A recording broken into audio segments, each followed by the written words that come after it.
जाखांनानै माने खिफैदों आरोना लोगोफोर बिनि ब्लगफोरावबो नायलै Okay, let's go. Hello guys, welcome back to my channel. नोंथांमोनखौ आंनि बे गोदान भिडिअ बरायलायबाय आरोना लोगोफोर दिनै माने आङो गल्डेन जुबलि सनाथि मायथाइ मिथियाव दंफैयो आरोना ओमफ्राय जों दा माबा भलन्टियार थादों आरोना ओमफ्राय दानि ओंखाम जाखांबाय ब्रेकफास्ट खालामजोब्बाय ओमफ्राय दाथ' एसे 9टा 10ता जाबाय आरोना टाइमा ओमफ्राय जोङो जाखांनानै माने खिफैदों आरोना लोगोफोर नै खिखांनानै दुगैसिगोन आरोना ओमफ्राय दहाय माखासेफ्रा दुगैखांबाय 3टायावनो दुगैदोंगासिमोन दा फाग्ला दा खिसिगोन आरोना जों माने दुगैसिगोन आरोना लोगोफोर नै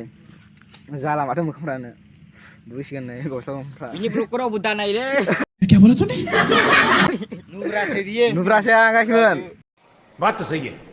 ओइ आं दुगैला सापर्ट खालामनो आं दुगैसै आरोना गाइसमोन जोंना दा नै अस्त्रफ्रा नै अस्त्रबार ना गाइसमोन दुगैखांबाथाय बेखौ जों इउज खालामजोबसिगोन गासिबो नै ब्लगार नोंसिना नै मा इउटुबारलाय आरो नालाय माबायदि ड्रेस गाननायलायसो हास्लाबायनायनो नालाय बदिफ्राथ' गैखाथारा मानसिखौथ' सिक्सपेक गेलाय देलाय नै बे सासे ओइ सारना र' उनावलाय फैयावलाय मोनामजोब्बायलै खिमोनामजोब्बाय दे दुगैदो बिनि दुगैनायखौ एसे देखायसै गाइसमोन दैयाबो आयरनसो माथो आयरनसो एसे 10 दिनसो दुगैखायाखैमोन बिगुरा गाइसमोन एसे बायो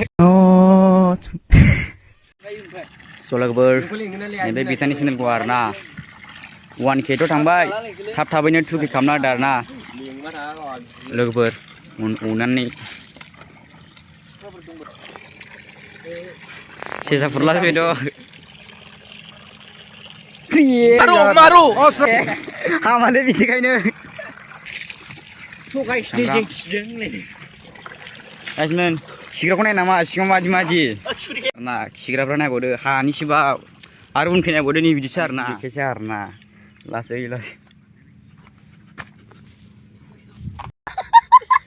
गाइसमोन नुखाबाय दा बे सिङाव मा दं नुखाबाय दा ना दा इनि आबौआ लागायनो थांगासिनो दं ना गाइसमोन बै दहाय नोंसिनि खि देखायनाया बेयावनो लागायगोन आरोना बे गाइसमोन नायदो गाइसमोन माने बियो खिखौ नुनानै बेनाव थांफिनबाय आरोना बिराद फाला बोरो आरो फैफिनलायबाय ये फैफिनलायबाय आरोना गाइसमोन फैफिननानै बियो नैबे खिसिना आरोना गाइसमोन याद केला बमा आसे याद बमा आसे याद नाय बमा ओइ गाइसमोन दुगैखांबाय आरोना माने नै बुदिखौ नाय नामा नै नोंनि मोनसे बुस्थु लाबोबायना जों ओमफ्राय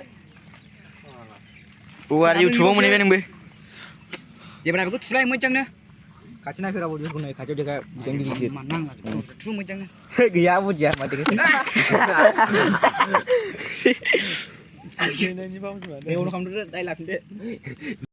दुगैखांबाय आरोना लोगोफोर नै दुगैखांनानै बोरै मोनदों खिथालाय कमेन्टआव होनाय क्या बोला तूने कौन है ये लोग कहाँ से आते हैं सासे देखायना र' दुगैनायखौ नै बदि गैया मा गैया भिडिअ खालामसैलाबायनै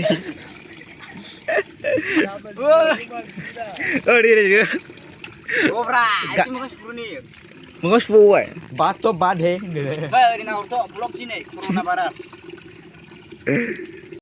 दुगैखांबाय आरोना लोगोफोर नै माने जों रुमाव थांनो नागिरबाय आरोना दा लांथियासोबाव आं दाबो ओमफ्राय रुमाव फैबाय आरोना नै रुमा नै नायनो हागोन गासिमोन माबायदि बिराद गुवार आरोना ओइथिं दं बेनोमोन आरोना माने गासिमोन दा ओरैनो मिथियाव खामानि फैलायबाय आरोना दाहायो माने रुमाव दसे उन्दुना थादोंमोन ओमफ्राय खामानि लिंहरनायखाय जों फैबाय आरोना बेनो हा फटक दाखिमोन र' नायलांबाय था आरोना गासिमोन भिडिअ जाहांजोब्बाय आरोना गासिमोन दाख्लै आं भिडिअ खालामदोंमोन ना नै दाख्लै फैनायाव बांद्राय जायाखैमोन ओमफ्राय दिनै जाहांजोब्बाय नै गया लोगोफोर सोर सेल्फिनिखौ लाफानांगौमोनलै बाला ना माबा आरोना लोगोफोर दखान गोजा बिराद बरिया लुजोब्बाय दाख्लै जों फैबा लुवाखैमोन ओमफ्राय दा लुजोब्बाय आरोना जोंसो लुजोबदों नै लोगोफोर गासिबो जों लुजोब्बाय आरोना बेफोरखौ जों डिस्टार्ब जोंसो लुना होजोबदों माने गासिबो रावबो लुनो रोङा बिसोरो भिडिअआ दिनै बिराद गोलाव जागोन आरोना एसे 22 मिनिटसो जागोन आरोना गाइसमोन आं फुंनिफ्रायनो दुगैनायनिफ्राय बानायबाय नालाय गाइसमोन मोनाजासिम रुमा बिराद बरियाखा आरोना दखान रुम मोनसे इयो बिराद गोलाव आरोना नै दंजोबो बिराद गोलाव नै लामा आरो ओरै बुंबावो मा दखान होगोन नो हारसिङा बर' क्या दुकान दिखाई दे हां काई बाटी का ini malam boran नहीं malam होता मालूम नहीं जैसे भाई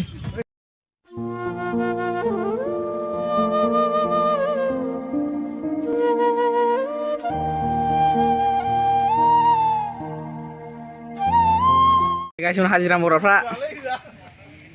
आंनि दखानाव बिसोर हाजिरा मावगासिनो दं आरोना गासिबो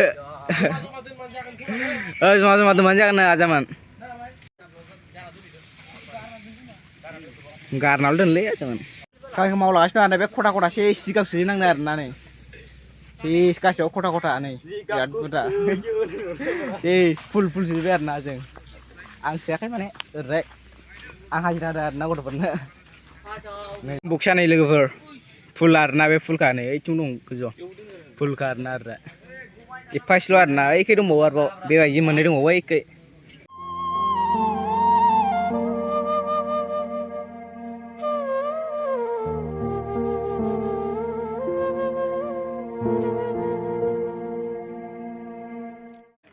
हारसाफ्रा नै जासिगासिनो दं आरोना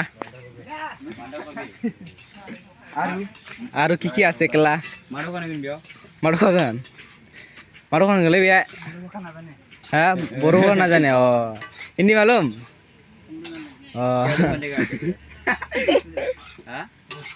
रेस्टुरेंट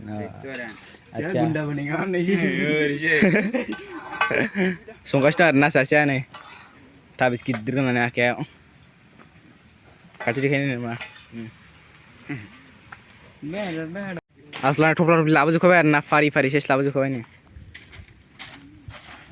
दा खामानि मावगासिनो दं ओमफ्राय जेबो खामानि मावाखै आरोना लोगोफोर थाबायथिंगासिनो दं आं गासिनो बात तो सही है जेबो मावाखै आं खामानिखौ लोगोफोर मावनांग्राया गावहासो थाना काजलि थानांबाय नामा आसलानि बैया माने सिथाबनानै फैखांबाय आरोना ओमफ्राय बिराद बुरजा दंबावो ओमफ्राय जों दा गस्ला सोलायनो नागिरदों लोगोफोर मलखौ बे सासो बोगासिनो आं ओमफ्राय ब्लगखौ टाइमनिफ्रायसो खालामफिनदों आं गासिबो बेलासियावसो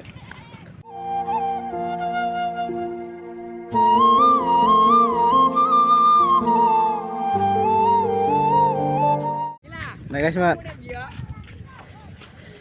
दहाय खामानि मावनाया दा मावफैनांजोब्बाय आरोना लोगोफोर जाफाला दासो मावनांदों दहाय मावनानै होनाङो बरिया मोजां माव जाहाथे हिनजावफ्रा मोजां मोननायनि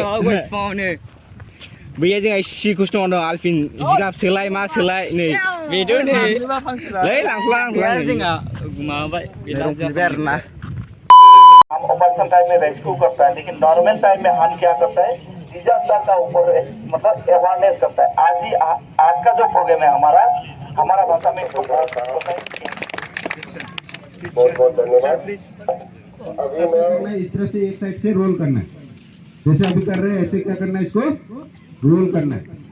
यहाँ कहाँ तक रोल करना है हाफ एक ब्लैंकेट का पूरा हाफ तो आने वाला चीज है ठीक है ना क्योंकि आप ऐसे जगह में कभी दो दोस्त क्या है घूमने के लिए गया है मान लो किसी का पैर फ्रैक्चर हो गया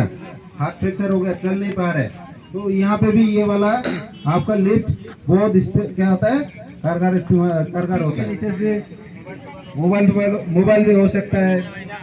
और ध्यान देना है उसके दोनों टो को हल्का सपोर्ट देना है और खड़ा होना है